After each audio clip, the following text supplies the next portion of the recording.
like that game we used to play as kids. We first meet Tony B in season 5, episode 2, Rat Pack. But Tony Soprano has known Tony B basically his whole life. And my mother said, "What's wrong with your cousin Tony?" And she was right, because we were brothers. You were so cute. But then one day, the shit hits the fan. And when I say shit hits the fan, I mean Tony hits his head after arguing with Livia and having a panic attack, leaving Tony B alone during a job where he gets taken down and goes away to prison. Similar situation with Anthony Blundetto in that same Jersey crime film, The Sopranos. Let me see how he looks. Tony B still is, as far as I know. 28 years old when he went away, a rising star. He thinks Tony got jumped by a couple of unidentified black males. Is Nancy here yet? The twins? No, Nancy couldn't make it. Her aunt in Bayonne, the sciatica. Nancy is the ex-wife of Tony Blundetto and the mother to Tony's 3 kids, Jason, Justin, and Kelly. How's Kelly? How's she doing? Now she's lost to us, Anthony. Right away, we can see that certain things are sensitive subjects for Tony B. Hey there. How come we never met you before? That's when you were stationed in Saudi Arabia, right, Dad? I never even heard of you. How's Kelly? My cousin in the old man's seat? It's like Sun Tzu says. A good commander is benevolent and unconcerned with fame. What? Sun Tzu, the Chinese Prince Machiavelli. Tony turned me on to him. Just like how Feach still saw Tony as a kid when he got out of prison, I think in some ways, so did Tony B. Things have changed around here. I'm the boss of this family. We know that Tony Soprano and Tony B were close in age, so it's not necessarily the same thing as Feach, who has a number of years on Tony Soprano and was made before the electric light. But because of the fact that Tony B was in prison for quite a while, that sort of thing changes you, and I imagine can age you quite a bit.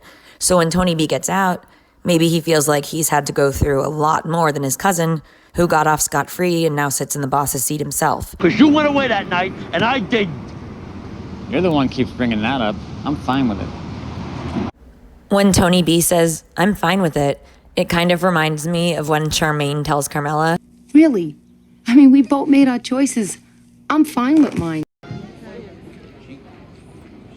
when Tony B gets back, Tony Soprano wants to help him get set back up, but Tony B has some other plans in mind. We'd help him back. So, I think this might be a thing I can do.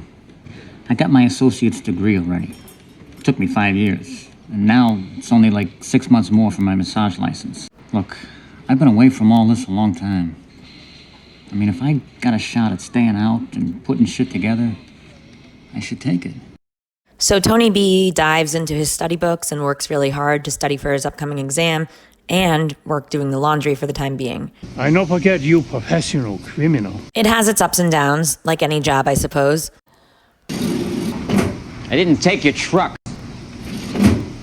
Sick of this fucking prejudice against ex-cons. I never hire you if I don't need Tony Soprano for union. But then Kim sees that Tony B may be someone who can be taken seriously. So he makes him an offer. Well, sounds like it's all coming together. Look, Tone, I know you're disappointed. Steak and eggs up by Skyways.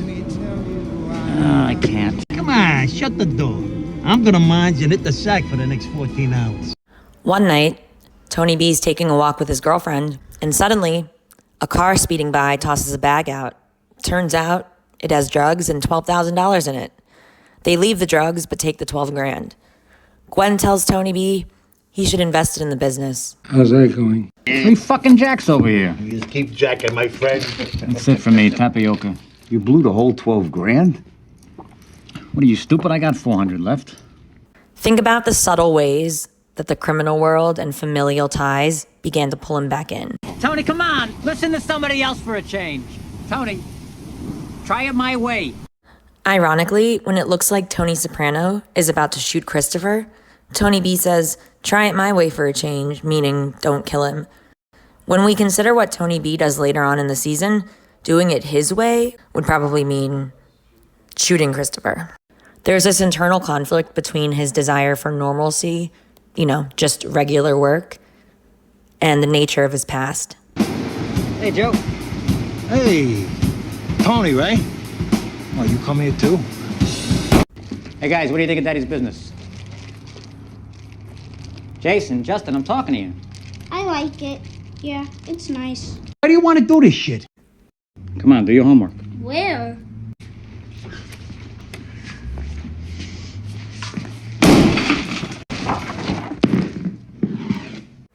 Tony B tells his sons to sit on the floor and do their homework, but then he starts knocking down the wall and making a loud noise that distracts them. So he says, screw it, come do what your old man's doing. I feel like it's pretty symbolic of Tony B's life choices and the path that he eventually goes on. Shit gives me a headache. Details and all that stuff. It kind of seems like the regularness of life is too hard for Tony B or something. Henry Paul, big entrepreneur. We open in 3 days, huh?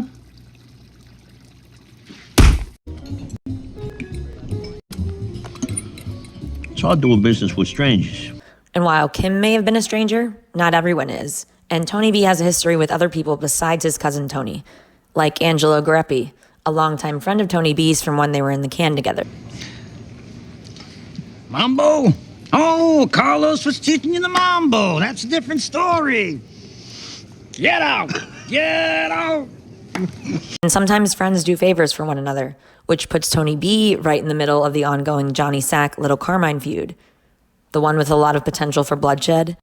And while Tony B first turns Rusty and Angelo down, that no changes to Yellow. Blundetto. I'm in. You little girl, what I used to call you? What do you mean you don't remember? You would tell you don't remember? No. It almost feels like Tony S. is rubbing his relationship with his own daughter, Meadow, in Tony B.'s face. He knows that Kelly Blundetto, Tony B.'s daughter, is missing, and Tony B. hasn't been able to get a hold of her, and he certainly misses her after all these years of not seeing her. But in Tony's defense, I mean, he wasn't going to be mean to Meadow, and he is happy to see her, and it is a party after all, so people should be in a cheerful mood. Any luck with Kelly? No. I've been scouring the internet for any trace. I can imagine how much you must miss her. But it just felt extra crappy for Tony B because I think whenever he saw Meadow, he thought of his own daughter. So then when he saw Tony and Meadow being all affectionate with each other, he thought about how he doesn't have that with his own daughter. Your only daughter. Was she like 11 when she lived with you guys? You stole this from your cousin who opens his house to you? When Tony B says, "You stole this from your cousin who opens his house to you," it makes me think that he's thinking about the time they opened their house to Kelly. I didn't do nothing. You're just as bad as he is because you didn't stop him. I knew this was gonna happen. Why didn't you stop him? And we know the him that he's referring to is Tony B. This is the life, huh? I'm with you. Yeah, we were just saying that. It's a shame, you know, because he used to be the funnest guy in the world. We got the casino on Bloomfield Avenue above the hardware store. While Tony Soprano didn't always act like the kindest or the nicest guy to Tony Blundetto, even after he knew that Tony B killed Joey Peeps, he basically rewarded him by giving him the casino. And it seems like Tony B might have forgotten about that. Was this something where Tony B was inevitably going to be brought into the drama simply by way of his connections with Angelo Garepe? This guy was my old man, my rabbi, and my priest rolled into one. I love where he lives. I don't want to come back here. Were there things beyond Tony Soprano's control or anyone in the mafia world's control that were going to trigger Tony B and set him off? I'm putting this in a position of prominence. Come on, you gonna go or what? Come on, I was finishing my drink. So after all is said and done, after Tony B's gone MIA due to killing Billy Leotardo in retaliation for the murder of Angelo, Tony Soprano decides to come clean. The night you went away, 17 years ago, I told you that I got jumped by a couple of shines. I got in a fight with my mother, but I passed out. Anyway, now we're even. You run around like an idiot, holding hands as tight as you can, and then the line snaps. Somebody lets go. And you're next.